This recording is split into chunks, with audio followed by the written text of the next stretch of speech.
Hey guys, it's Emily Klein from Jerry's Artorama. I firstly would like to apologize for the fact that I haven't updated my YouTube channel in a while. I've been involved in quite a few projects going on, one of which is the main reason as to why I'm making this video for you today. I actually got a chance to go down to Mexico City and train with the people who make this brand new product called Frida glass paint.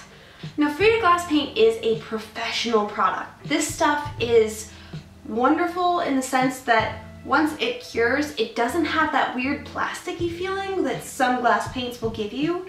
With a certain other brand of glass paint, I've also put a pane of glass in the window, and then come a month later, the heat from the sunshine has melted the glass paint right off of my pane of glass, or it's kind of puddled down the bottom. Frida glass paint won't do that. It's beautiful, it's light fast, and once it's cured, it's permanent.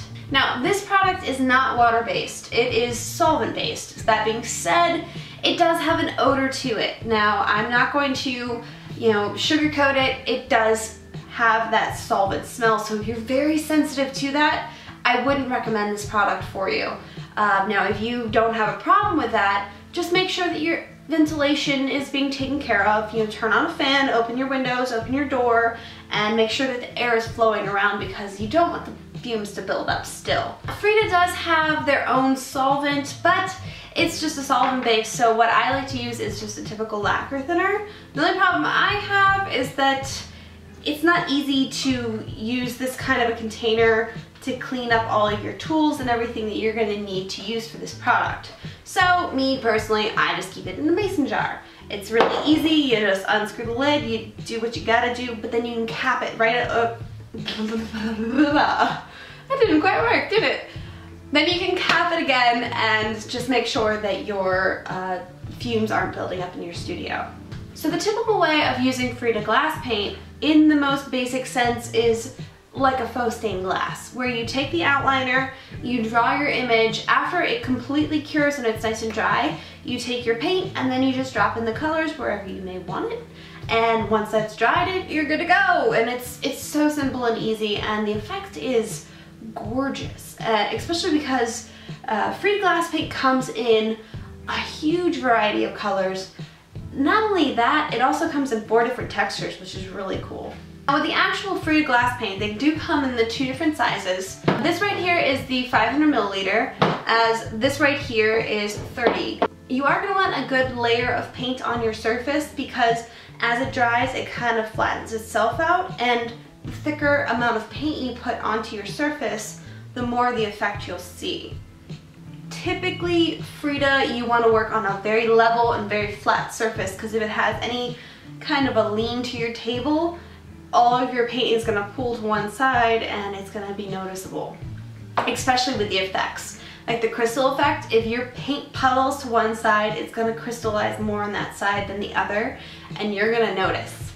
So flat is best option, but with that, there are ways of breaking the rules that I have actually experimented with, and will in another video kind of show you more advanced techniques of using this product. The Frida line has a variety of different outliners that they come in.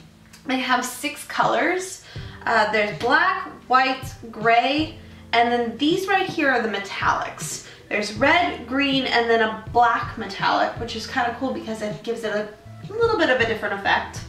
Now, the 3 different sizes they have is 1 liter, they have 120 milliliter, and then they also have a 70 milliliter. Now, I will say that these 3 colors, the black, white, and gray, are available in the big size.